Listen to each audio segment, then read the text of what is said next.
Fala pessoal, tudo bem? Um grande abraço para você que está chegando agora junto conosco aqui na TV ANC. Estamos ao vivo no nosso canal no YouTube com mais uma edição do podcast Destaque ANC, recebendo hoje mais uma grande figura política do nosso estado. A convidada de hoje é a apoiada especial, porque é nada mais nada menos do que a primeira enfermeira a conseguir chegar no cargo de vereadora aqui no estado do Ceará. Eu falo dela, seja muito bem-vinda, Ana Paula Brandão. É um prazer te receber aqui.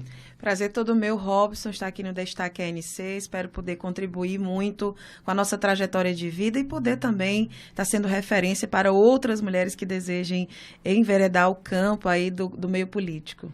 Vamos falar sobre muita coisa bacana aqui no podcast de hoje. Eu quero te fazer um convite a participar junto com a gente. Está liberado. Pode deixar suas perguntas no nosso chat do YouTube, youtube.com/TVANC. Estamos ao vivo também para mais de 90 emissoras em todo o nosso estado. Estamos juntos também no portal anoticiadocera.com.br/rádio e também nos aplicativos Rádiosnet e no aplicativo oficial da Rádio ANC, disponível no Google Play Store.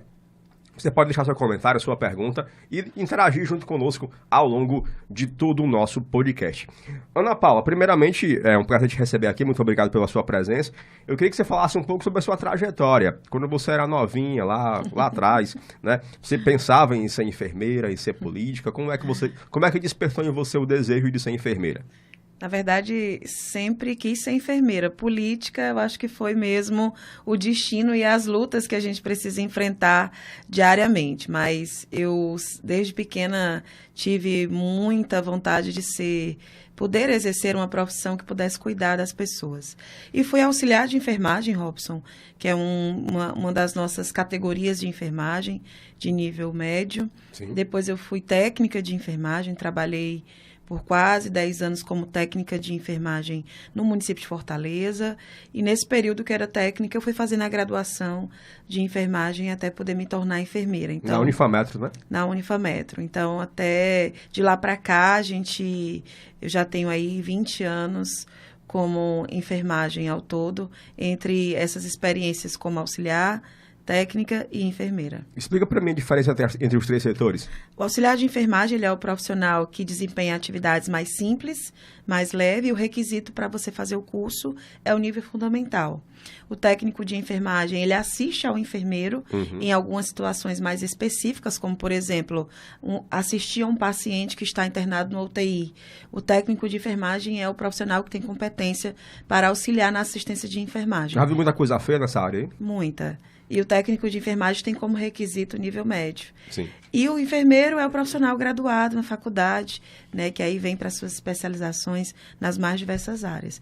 A gente vê muitas dificuldades hoje na enfermagem, do Sistema Único de Saúde, questão estrutural, sim, questões salariais, mas a gente vê também muitos casos de saúde comum específicos, né? Agora, especificamente na pandemia, a gente viu muito sofrimento, muita dor, muita morte, né? Então, isso é natural da enfermagem. A gente tá ali convivendo diariamente com a vida e com a morte. Você tem alguma referência no meio da enfermagem? O que te levou assim? Não, só gostei e eu queria ser. Não tenho nenhuma referência, mas meu pai tinha um grande sonho de ter uma filha que vestisse branco, né? Então, eu perdi meu pai, eu tinha 18 anos e desde então, quando eu já estudava no curso de auxiliar de enfermagem, e desde então eu decidi trabalhar exclusivamente para a enfermagem para poder ser um exemplo para ele. Maravilha. Fala pra gente um pouco do seu crescimento nessa área, né? Você foi auxiliar, técnica e enfermeira, propriamente dita, né? Depois você passou a gerenciar hospitais. Fala pra gente como é que foi essa experiência. Meu tempo de experiência como enfermeira, ele inclui desde a assistência direta em hospitais secundários, hospitais terciários, já fui servidora do IJF, não permaneci por conta dos afazeres, e envolve também a área da gestão, já fui diretora de postos de saúde aqui em Fortaleza, coordenadora, exige uma dedicação muito intensa da gente nessa área, mas é uma área que desafia muito a gente. ao se inserir na gestão, eu busquei, inclusive, me capacitar. Minha área de pós-graduação é na gestão de gestão pública, MBA em gestão da saúde. Então, eu tenho contribuído muito na área da gestão e tenho uma honra... MBA, para quem não sabe, é a área que atua na parte gerencial, né? Isso, na área gerencial. Então, voltada para a saúde, né? Sim. Então, a gente estuda muito auditoria, serviço de saúde, política de saúde, legislação de saúde e como a gente pode contribuir para que o Sistema Único de Saúde ele possa, de fato, se concretizar como sistema universal, integral, né? E dentro de todos os princípios do SUS. E meu maior desafio é gerenciar a maior autarquia profissional de saúde, né? Eu acho que a maior autarquia profissional, que é o Conselho Regional de Enfermagem do Estado do Ceará. O COREN. O COREN. Então, eu fui eleita para gerenciar o COREN em 2017, assumi em 2018, um grande desafio, porque é uma autarquia federal, a gente precisa se debruçar sobre várias leis específicas, lei de licitação, lei de acesso à informação, né, as leis específicas de fiscalização do Tribunal de Contas da União. Então, foi o meu maior desafio enquanto gerente. Não foi na área na área de gerenciamento direta nas instituições de saúde, mas sim nessa autarquia que é responsável por normatizar e fiscalizar o exercício da profissão. Hoje eu estou licenciada do Conselho, mas sou presidente até o finalzinho de 2023, se Deus quiser, e tenho buscado me dedicar para poder fazer um trabalho em que a gente possa garantir as prerrogativas dos profissionais da enfermagem, mas que também possa lutar por aqueles profissionais que vivem submetidos a estafas físicas, dimensionamento inadequado e desvalorização salarial como um todo. E como é que foi a transição para a área política? A transição, ela veio de uma necessidade, né? Na verdade, eu já sou muito envolvida com política, venho de uma família que gosta de política, mas nunca a política de parlamentar. Em 2012, tive o prazer de coordenar a campanha do meu esposo, Márcio Cruz, foi ex-vereador de Fortaleza, foi vereador por 2 mandatos. E a transição veio de forma muito natural. O Márcio já estava decidido que não seria mais candidato e tinha um clamor muito grande da enfermagem para que a gente pudesse lançar a candidatura que pudesse representar os anseios e defender a nossa profissão. Então, a gente construiu um nome sólido na nossa categoria e fomos para a disputa no PDT. Eu sou do PDT. E eu lembro que em 2020 todo mundo dizia, é loucura no PDT, você vai ser candidata pelo PDT, precisa de mais de 10 mil votos, você não vai conseguir. E a gente conseguiu construir um nome muito sólido, um nome, inclusive, do ponto de vista personalíssimo, né, do trabalho da enfermeira Ana Paula. Sim. E não somente a Ana Paula, que é casada com um político, é esposa de um político. E além de ser taxada como esposa de político, também tem a questão de ser mulher, né? Ser mulher. Querendo ou não, é um tabu a ser quebrado sempre. Exatamente. Né? E aí nós conseguimos construir esse nome totalmente independente. As pessoas que vieram no apoio da campanha, vieram no apoio da enfermeira Ana Paula, pelo que a enfermeira Ana Paula já tinha de histórico, de legado, de compromisso com a categoria. E a gente chegou na marca de 10.097 votos no ano de 2020, um ano difícil, uma campanha difícil, em plena pandemia, tudo muito novo, tudo muito complicado, a gente não sabia até que ponto a gente podia ir. Eu, como profissional da saúde, tinha que dar exemplo ainda mais no cumprimento dos protocolos, fazer a defesa da ciência da vacina, do uso das medidas de prevenção ao Covid-19, como o uso da máscara, uso do álcool em gel. Foi uma campanha bem difícil, mas a gente conseguiu chegar lá e estamos nos dedicando para que o voto do fortalezense ele seja, de fato, representado à altura nessa representação indireta. O espectador, o seguidor do canal que está acompanhando a gente aqui na TV ANC no YouTube, está mandando sua mensagem, abraçando o meu amigo Felipe Clisma, dizendo que a bandeira da saúde na Câmara Municipal, parabéns pela indicação, obrigado, Felipe. Abraçando ao Henrique Borges lá em Tarrafas, ao seu Raimundo, ouvindo a gente em Potiretama, meu amigo Leonardo Silva lá em Carateú, dizendo que é uma honra conhecer essa mulher tão grandiosa. Sem ela, a nossa luta na enfermagem sobre a PEC e a PL não estaria dando resultado. Daqui a pouquinho vamos falar um pouco sobre a PEC 18, né? PEC 11. PEC 11, perdão.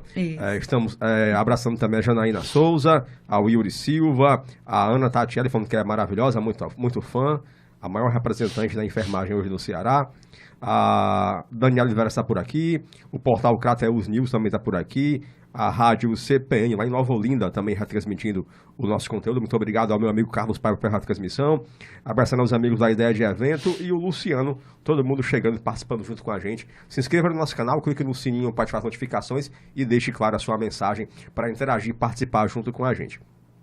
Voltando a falar um pouco sobre a questão da enfermagem, Ana Paula, qual foi o teu maior desafio nessa área? Meu maior desafio foi conduzir o Corém, porque na época que a gente foi eleito, exigia-se uma capacidade técnica muito alta. Então, alguns colegas achavam que eu não teria a capacidade de presidir a autarquia e projetar a enfermagem para o alcance que nós projetamos ao longo desses quase 5 anos. Então, foi meu maior desafio. Então, exigia-se que quem fosse presidir o Corém fosse PhD em enfermagem, né? Pós-doutor. E eu venho da base, né? Eu venho do campo, eu venho do chão das instituições de saúde, do PSF, eu venho dos hospitais secundários, das dificuldades do SUS, né? Uma profissional de fato da assistência direta, porque a maioria das outras presidências eram pessoas da academia, pessoas que estavam acostumadas a produzir grandes artigos científicos e ter... Conhecia mais a teoria, né? Mais a teoria, então... Não tinha aquela vivência prática. Não tinha a vivência tem. Da prática. Então, foi meu maior desafio, mostrar que uma profissional que começou a trajetória na enfermagem como auxiliar de enfermagem poderia se tornar enfermeira e poderia se tornar presidente do Conselho Regional de Enfermagem e ainda mais, transformar o modelo de política estabelecido nas gestões das autarquias. Sim. O Antônio Almir quer saber o seguinte, como foi a sua experiência no enfrentamento da pandemia? Foi muito difícil, porque nós sabemos que nós já tínhamos grandes dificuldades, Robson, com a questão do financiamento da saúde, mas nós não sabíamos o quanto isso era grande. Então, em março de 2020, quando a pandemia estourou, nós tivemos muitas demandas dos profissionais que estavam com dificuldade, inclusive de receber o equipamento básico mínimo para a sua proteção, que eram as máscaras N95 e as máscaras cirúrgicas. Então, isso fez com que a gente tivesse uma grande quantidade de demandas na fiscalização e eu tive que fiscalizar, porque a maioria das fiscais do Conselho ficaram doentes, precisaram se afastar. Então, eu tive que dar conta de fiscalizar uma grande quantidade de instituições diariamente, entrando dia e noite, e me expondo também diretamente dentro dessas unidades para poder garantir que os profissionais não morressem à míngua, né, como a gente costuma chamar. Verdade. Que eles tivessem pelo menos acesso a um equipamento de proteção individual adequado. Então, foi muito difícil, a gente não conhecia o vírus.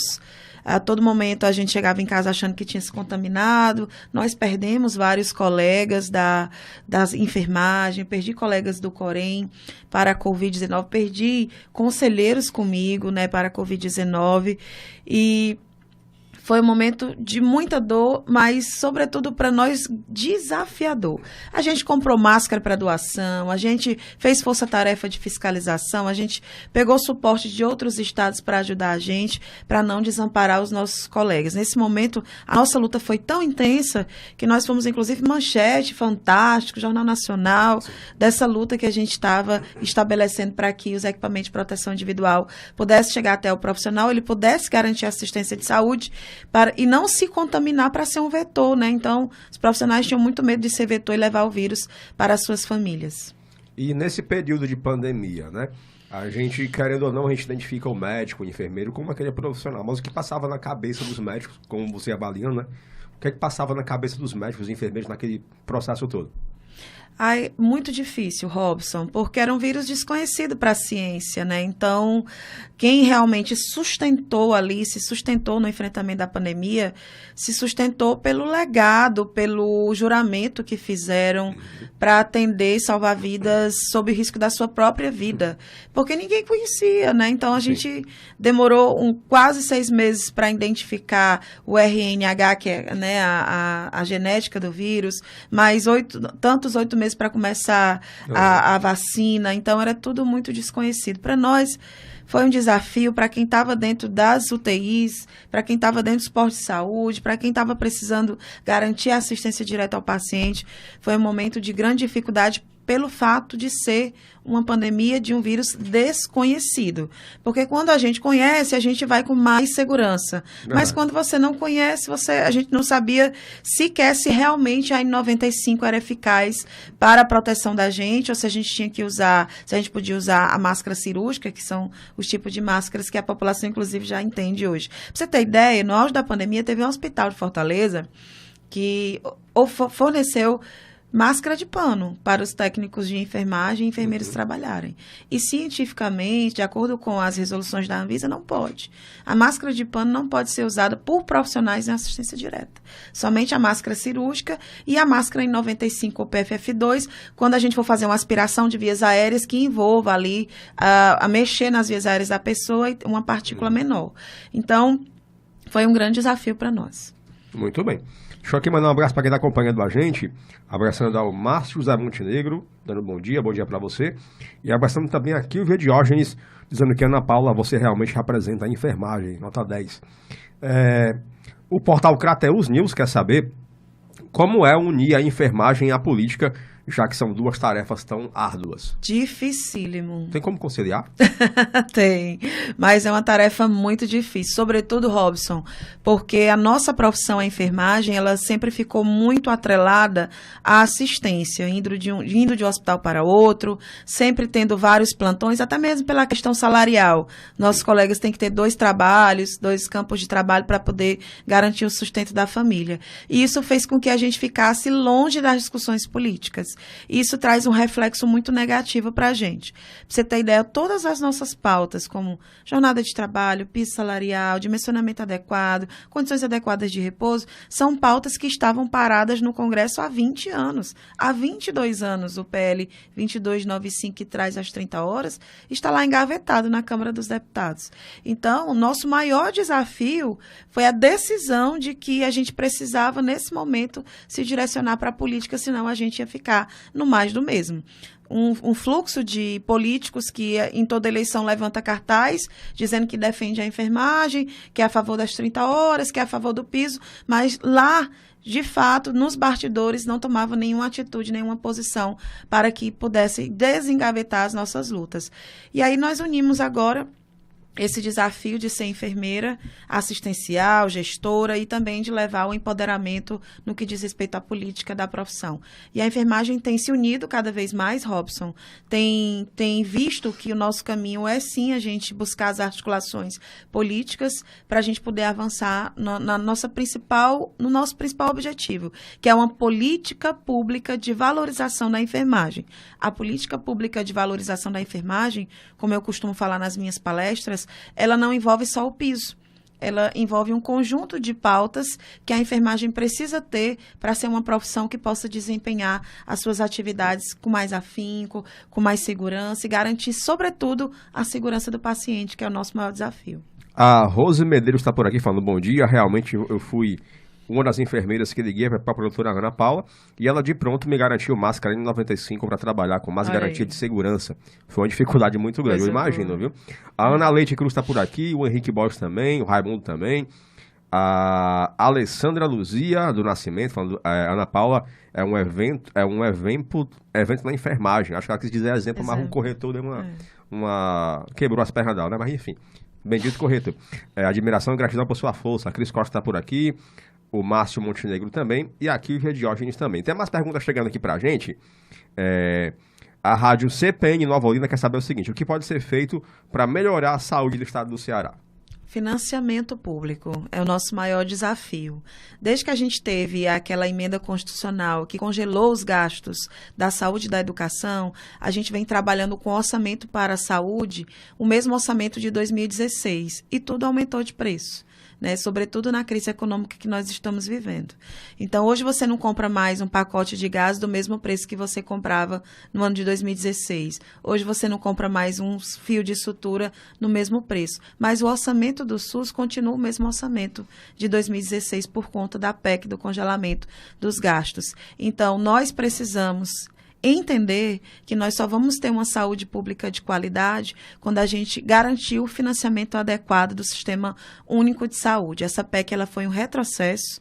Quem acompanhou essa luta lá no passado para que ela não fosse aprovada, assim como eu e outras lideranças da saúde aqui de Fortaleza, pode perceber que hoje a gente está passando essa grande dificuldade na ponta.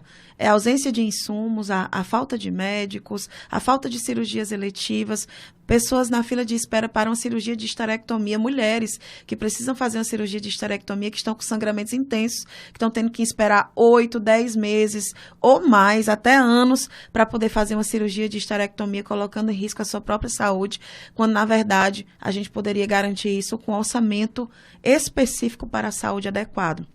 E retirando, inclusive, deixando, fazendo uma luta para que essa PEC deixasse de existir e a gente tivesse a construção de um orçamento público eficaz. E aí, dinheiro a gente sabe que tem, Robson. Tem orçamento secreto, tem a própria taxação de dividendos, que é como o Ciro Gomes costuma falar para a gente, tem taxação de impostos, tem produtos de importação e exportação que precisam ter essas taxações. Então, a saúde pública ela precisa de pessoas que possam compreender esse desafio do orçamento público para que a gente tenha a pactuação da saúde de forma efetiva. O município ele investe o mínimo 15%, o Estado no mínimo 12%, o governo federal no mínimo 15%. O município de Fortaleza investe mais de 40%, chegou a investir já mais de 40%. Esse ano eu acho que está menos, por conta da crise econômica, mas a gente precisa investir muito mais. E se o governo federal conseguir garantir um investimento maior, ele consegue inclusive ajudar os municípios e os estados a investir mais em saúde e a gente ter um resultado lá na ponta. A mulher tendo acesso à saúde de qualidade, as crianças tendo acesso às imunizações, às vacinas, a um acompanhamento e desenvolvimento na primeira idade de 0 a 2 anos que precisam ter para a garantia da sua saúde. O Yuri Silva quer saber qual a importância do sancionamento do piso salarial da enfermagem. É tudo, toda a nossa luta desde acho que setembro de 2020, quando a gente começou a fazer essa luta mais intensa, porque eu, por exemplo, já milito em defesa da enfermagem desde 2013, mas essa luta mais intensa, ela se deu com a pandemia. A pandemia trouxe uma visibilidade, uma notoriedade para a enfermagem, que nós da enfermagem já conhecíamos, mas a sociedade não. Então, a sociedade pôde perceber quem era de fato o profissional que estava ao lado dele 24 horas por dia, esse profissional era a enfermagem. Então, a sanção presidencial para nós significa toda a nossa luta até aqui, desde desengavetar o nosso projeto, desde construir as negociações, porque a gente teve que negociar para reduzir valor, a gente negociou para retirar as 30 horas, senão não era aprovado no Senado, as várias reuniões que eu tive diretamente com o Rodrigo Pacheco em Brasília, de forma virtual, eu e outros presidentes de Corém, para que a gente pudesse chegar nesse entendimento de reduzir o valor, retirar as 30 horas, para que a gente pudesse ter um piso, e o acordo que ele fez com a gente, de ter a garantia, de ter a aprovação no Senado, na Câmara, para depois seguir para a sanção presidencial, e ele, inclusive, fez um acordo mais além, que se o presidente, caso vetasse, o Congresso iria derrubar o veto presidencial. Então, a gente está aí nas finalizações da nossa conquista do piso, que é a sanção presidencial. Nós estamos acreditando muito que ele vai sancionar sim, porque é um ano eleitoral, nossa categoria tem mais de 2,6 milhões de profissionais ativos no Brasil, então é a maior categoria da saúde, a maior profissão da saúde, então nós precisamos que ele sancione. Se ele não sancionar, nós temos acordo nas duas instâncias do Congresso, tanto no Senado quanto na Câmara, para que o veto do presidente seja derrubado e a gente, de fato, possa ter a nossa lei publicada no Diário Oficial da União, lei número 1000, tal, que fixa o piso salarial da enfermagem, para, a partir daí, iniciar a mais árdua de todas as lutas que eu costumo falar, que será a implantação do piso salarial nos mais variados setores de saúde, seja público, privado, filantrópico, onde existe enfermagem, a gente vai ter o desafio de implantar o piso. O Henrique Borges quer saber, e eu também, qual é a sua opinião sobre os gestores que são médicos e que não dão assistência para a população justamente nessa área? A gente precisa compreender um pouquinho sobre gestão. Às vezes, o simples fato da pessoa ser formado naquela área não lhe dá toda a experiência, a expertise que a pessoa precisa para atuar em gestão. Eu vou dar o meu exemplo.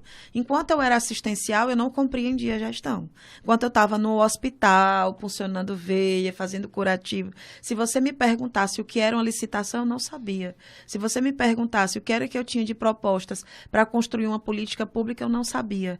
Então, de fato, o fato de ser um profissional formado na área não quer dizer que necessariamente será um bom gestor.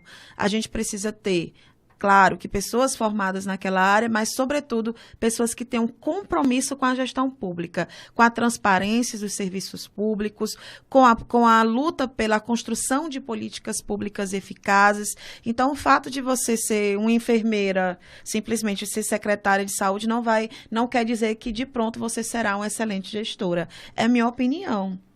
Mas o desafio está posto, o desafio de gerenciar, ele se torna mais fácil de fazê-lo quando você conhece a saúde, né? Então, o médico conhece a saúde, o enfermeiro conhece a saúde. Mas isso, por si só, não significa que essa pessoa será um excelente gestor. Porque a gestão, ela tem muitas dificuldades, Robson. Fazer gestão é muito difícil. A gente não faz gestão de um dia para a noite, de um ano para o outro. A gente não constrói orçamento público da noite para o dia. A gente precisa ter uma política de economia muito eficaz para construir um orçamento que possa ser direcionado para a saúde. E, às vezes, só a boa vontade não é suficiente.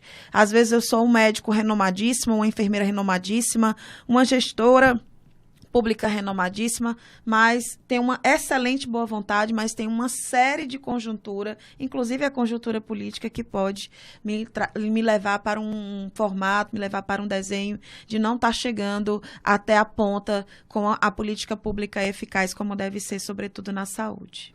Aqui o João Diógenes está por aqui, minha presidente, minha vereadora e futura deputada. Daqui a pouco vamos falar um pouco sobre isso. A Rose Medeiros está por aqui, falando, graças a Deus, Ana Paula Brandão me ajudou em várias vezes a pedir ajuda em relação à profissão. Com certeza ela veste a camisa da enfermagem. A Lidiane Terno está falando, enfermagem apoia enfermagem, a saúde resiste. A Ana Maria Alves está por aqui, nossa deputada federal, nota 1000. A Lidiane está falando também, doutora Ana Paula, a representatividade da saúde que a enfermagem precisava. A Alessandra Luzia Alves está falando, Martinha Brandão é uma mulher aguerrida e destemida. Com essa dupla estaremos bem representadas. O Douglas Calhoun está por aqui. A Natália Nati também. A Lidiane, a Bárbara Gabriela Carneiro e a Fernanda Jéssica também está por aqui. Muita gente chegando e participando com a gente. A Alessandra Luzia está falando mobilização, colegas, mostrar a nossa organização é fundamental. E a Natália está falando que essa é a minha deputada federal. Mas, enfim, daqui a pouco vamos falar um pouco sobre as suas pretensões políticas para as próximas eleições. Fala pra gente agora um pouco a respeito da sua passagem pelo Corém, né? E você foi a primeira enfermeira a conseguir chegar no cargo de vereadora. Hoje você é a segunda vice-presidente, né? Segunda vice-presidente da Câmara Municipal de Fortaleza. Fala pra gente um pouco dessa importância. A representação feminina na política, ela ainda é muito aquém do que a gente deveria ter, né? Pra você ter uma ideia, o noticiário do jornal essa semana trazia que aqui no Ceará nós temos 426 mulheres a mais do que os homens aptas a votar este ano. Então, nós já sabíamos que representávamos uma grande maioria e agora com esse censo, esses dados do Tribunal Regional Eleitoral, a gente sabe que o nosso desafio enquanto mulher é maior ainda. No Corém, nossa categoria é majoritariamente feminina, 80%, cerca de 75% a 80% da profissão é composta por mulheres e mulheres que são as chefes de família, né? Então, é uma característica da enfermagem, inclusive é feito num estudo que foi feito pela Fiocruz, né, em parceria com a UNB, a Universidade de Brasília. A gente tem esse grande desafio de ser mãe, mulher, profissional, cuidar da casa, dos filhos, do marido, e a gente não pode fugir da política, né? Então, o fato da gente estar hoje na mesa diretora da Câmara, a gente tem ali diariamente cutucado os homens que pertencem, né, à mesa diretora para que as mulheres tenham mais espaço, para que as mulheres tenham mais poder de decisão dentro da casa. Mas eu tenho uma excelente parceria com o presidente Antônio Henrique, e ele sempre me escuta e atende às nossas solicitações para a questão de se manter ali uma igualdade de gêneros nas decisões. Muito bem. A Ana Paula está por aqui falando que a Ana Paula é a melhor, representando não só a enfermagem, mas as mulheres e trabalhadoras do nosso Ceará. Robson, eu lhe dizer uma coisa, que eu molhei sua mesa, que eu sou desastrada. Fica tranquila. Daqui a pouquinho o 02 dá uma limpada. Eu também derramei aqui a pouco, então estamos em casa, fica tranquilo. O Ailton Lima também está por aqui. E a Natália está agradecendo a você pelas suas lutas aí no setor de enfermagem também. Voltando a falar um pouco sobre vida política, você é pré-candidata a deputada federal, não é isso? Sim, sim. Desafio grande. Sim. Né? Além de ser um desafio do partido, porque o partido hoje identifica na enfermeira Ana Paula um nome que possa agregar muitas políticas públicas, um mandato propositivo, alguém que possa contribuir de fato com as políticas públicas, a gente tem a responsabilidade de representar a maior categoria da saúde e a cobrança também, né? Eu sou pré-candidata a deputada federal, não por uma decisão minha, né, e nem só de partido, mas por uma exigência dos meus pares, né, enfermeiros, auxiliares de enfermagem, técnicos de enfermagem. Era justamente isso que eu ia te perguntar. Você entrou na política porque você realmente gosta de política ou porque você sentiu uma necessidade de repente... Os dois. Os dois, né? Eu gosto, adoro política e é uma necessidade nossa, né? Então, a gente uniu aí o útil ao agradável, né? Eu também, além de gostar muito, de ser apaixonada pela política, a gente da enfermagem precisa ocupar esse espaço. Né? Então, os nossos colegas estão exigindo que a gente tenha, até mesmo porque, Robson, durante muito tempo, a gente ficou ausente dessas discussões e não conseguimos ter representantes nas casas legislativas que pudessem ser a nossa voz. Pra você ter ideia, hoje, a nível de Congresso, a gente só tem uma pessoa que é deputada, uma parlamentar que é enfermeira, que é a Carmen Zanotto, e que a gente veio descobrir que ela era enfermeira agora recentemente. A gente não sabia porque ela sequer se identificava como enfermeira, né? Então, a relação dela era mais específica para a área de gestão, de auditoria, nessa área, e não era uma área de militância da enfermagem. Então, a gente veio identificar dos 513, apenas uma de formação, mas que a gente não chama assim a enfermeira de fato da ponta. Aquela assistencial, aquela que sabe o que é a realidade, o sofrimento, o pé inchado, a dobra de plantão, né? O assédio moral que existe em várias instituições de saúde com a enfermagem, que é um assunto muito sério, muito grave. A violência profissional que a enfermagem tem sofrido hoje pela ausência do financiamento do SUS. Às vezes a população não entende os protocolos e acaba que culpando o primeiro profissional de saúde que vê à sua frente. Esse profissional sempre é da enfermagem. Às vezes, né? Indo para as vias de fato, cometendo violência física, psicológica, verbal e todos os outros tipos de violência. Então, essa nossa representatividade ela é urgente. Ela é urgente aqui no município de Fortaleza, o que a gente pôde fazer já nesse um ano e 7 meses de vereadora. As pessoas viram que eu tenho um lado. O meu lado é o lado dos profissionais, é o lado do trabalhador. Então, teve momentos muito difíceis na Câmara, pelo fato de ser do PDT, o prefeito ser do PDT, o meu grupo ser do PDT, e muitas vezes eu tive que me posicionar de forma muito incisiva, discordar e votar contra, né? Porque eu estou lá para representar a minha categoria, estou lá para representar os profissionais da saúde, os trabalhadores da saúde, os profissionais da saúde e a população, principalmente, que está lá na ponta precisando de bons parlamentares para conduzir políticas públicas. Então, o nosso desafio da representatividade é, sobretudo, ter alguém que saiba o que é saúde, que entenda de saúde, que tenha motivação para lutar e conseguir políticas públicas para cuidar ali daquelas pessoas mais vulneráveis e que, sobretudo, tenha lado. Porque na política a gente precisa ter lado. Sim. Né? Então, sim, o meu lado sempre será o lado do profissional da saúde, aquele que está lá na ponta, garantindo os serviços públicos de saúde para a nossa população. O que é que pode ser feito hoje para melhorar a preparação psicológica, até às vezes, de um profissional da enfermagem, da medicina, da saúde como um todo?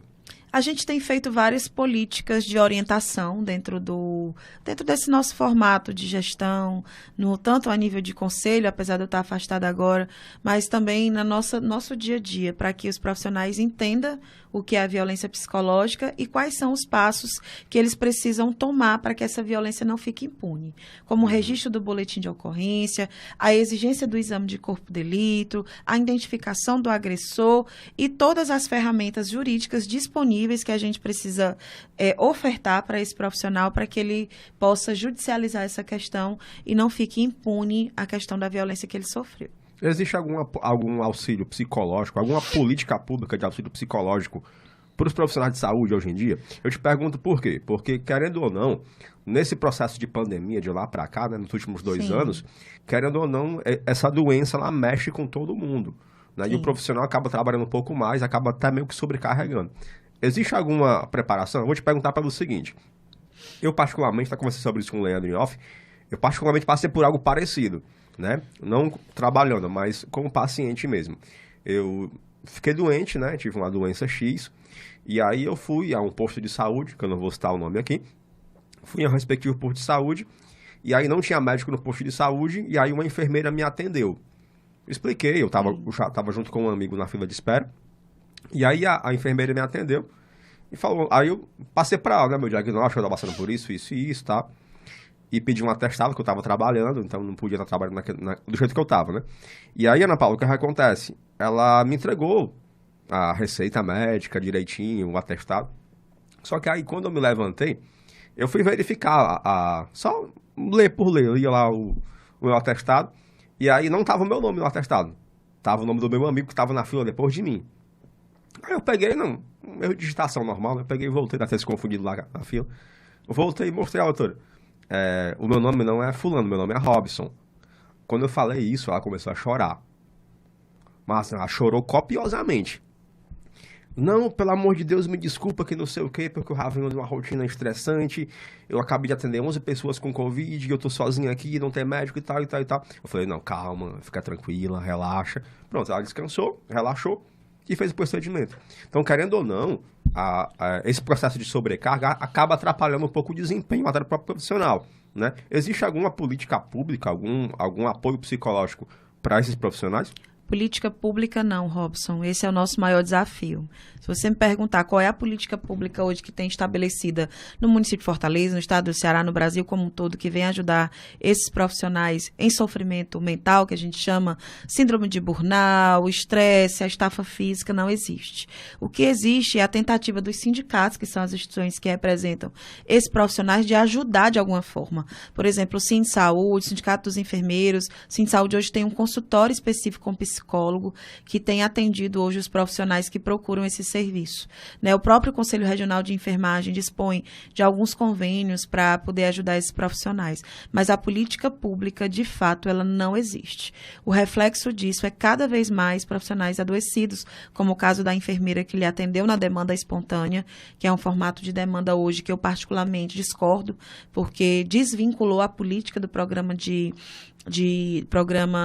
atenção primária à saúde, e essa demanda espontânea, ela faz com que aquela enfermeira que está ali fazendo a classificação de risco, ela sofra uma sobrecarga muito grande. Inclusive, às vezes, ela é obrigada a mandar o paciente para casa, não sendo função. A gestão orienta que ela mande o paciente para casa porque não tem médico para atender. E aí é nessa hora que ocorre a violência. Então, no momento que ela fez a troca, até assim, atestado ela não pode dar. Talvez ela estivesse lhe dando uma declaração de comparecimento, porque atestado é prerrogativa do médico, só para esclarecer, né? Porque senão as pessoas vão dizer que eu estou concordando, né? Como presidente eu não posso. Mas no momento que ela errou o seu nome, eu acho que o que vem na cabeça dela é que ela poderia, inclusive, estar errando a medicação. Porque um erro nosso, Robson, ele não representa um risco para a gente. Um erro nosso significa a gente interferir entre a vida e a morte de um paciente. E, às vezes, esse erro é uma substituição de um nome, mas esse erro, que a gente chama, inclusive, de evento adverso hoje, que é o termo mais, né, atual, ele pode acontecer em um cenário em que decida entre a vida e a morte de um paciente. Uhum. Então, a enfermagem precisa estar bem psicologicamente, precisa trabalhar uma jornada de trabalho que ela não fique com estafa física, uma escala de trabalho que compreenda toda a sua execução de atividades, da complexidade das atividades que a enfermagem tem, para que ela não possa infringir, para que ela não possa cometer erros e vir a responder processos ou vir, inclusive, a trazer algum transtorno para o paciente. A Lidiane Neto está falando: enfermeira Ana Paula dignifica a enfermagem, notório sua garra, capacidade, resistência, sensibilidade e responsabilidade. O Márcio Cruz está falando: me representa. A Ana Maria Alves está falando: senador Pompeu se sente muito bem representada por nossa futura deputada e seus co-deputados. Você é senador Pompeu? Não, mas nossos apoiadores, Douglas, inclusive mandar um abraço para eles. Douglas, Ledônio, Ana, a Alessandra e nossos contatos lá de Senador Pompeu.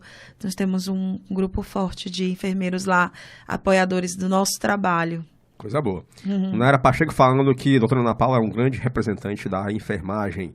A Sandra Valesca está falando: ela me representa demais e a maior representante da enfermagem na política brasileira. O Ailton Lima quer saber quais as maiores dificuldades da mulher hoje na política. O preconceito. É o maior deles, né? É o maior deles. A possibilidade de algumas pessoas acharem que a gente não tem capacidade de tocar as atividades na política. Então, hoje existe sim muito, né? Nós temos que falar sobre isso, então nós temos muito preconceito ainda das mulheres ocuparem esses cargos mais decisivos, esses cargos de impacto. E não é só o fato de ser mulher não, tá, Robson? Mulher com peso, mulher incisiva, que não se deixe manobrar, mulher com garra, mulher com capacidade, né? Então, a gente tem essa dificuldade, mas nós não podemos fazer o discurso da mulher meramente por ser um discurso do feminismo, meramente só por ser mulher. A gente precisa de mulher na política, mas a gente precisa de mulher que não se deixe manobrar por homens, porque hoje também tem essa realidade. Não é só estar por estar. Não né? é só estar por estar, com o gênero lá não. E só balançar a cabeça e dizer sim e dizer amém, não. Tem que ser mulher com capacidade de se colocar, de divergir, de discutir, de falar, de fazer as defesas do que você precisa fazer na vida de parlamentar. Então, assim, precisamos de mais mulheres, mas, sobretudo, de mulheres que não se deixem manobrar ou influenciar por homens, ou outro tipo de ações, ou esse tipo de situações que a gente costuma ver na política. Passou voando, passou rápido. Estamos chegando ao final de mais uma edição do Destaque ANC. Ana Paula, muito obrigado pela sua participação, pela sua presença. Foi um prazer e uma honra te receber aqui no nosso podcast. Eu queria que você mandasse uma mensagem para os nossos ouvintes que estão acompanhando a gente pelo canal no YouTube e por mais de 90 emissoras em todo o estado do Ceará. Eu que agradeço, Robson, o convite. Conte comigo. Nosso mandato, Gabinete 09, na Câmara Municipal de Fortaleza, sempre de portas abertas para você. Quero mandar um beijo para todos os ouvintes, especial os da saúde, da enfermagem, estão aqui nos acompanhando. Dizer para eles que nós não vamos medir esforços para que a gente tenha o nosso piso conquistado e as outras lutas que nós temos pela frente, que não é só o piso. Também agradecer quem não é da saúde, que veio acompanhar, verificar um pouquinho o que é que a gente sabe falar de política. Nós estamos nos aproximando de um momento muito difícil na nossa sociedade, de um tema muito relacionado à polarização política. Nós precisamos estar muito cientes das nossas posições, com muito respeito, com muita paz, com muita seriedade. A gente não deixar que o processo democrático da política se transforme em um momento de guerra, um momento de ódio, um momento de sangue, um momento de desrespeito. A gente precisa enaltecer a democracia, e a democracia ela se faz com a possibilidade do povo eleger seus representantes, e nós não podemos deixar que esse momento que se aproxima seja um momento difícil, mas sim que seja a oportunidade do povo de dar novas oportunidades a novas pessoas para construir um novo momento. Muito bem, eu sou Robson Nogueira, recebi hoje Ana Paula Brandão. Muito obrigado a todos pelo carinho, pela companhia, pela audiência. Aquele abraço e até a próxima.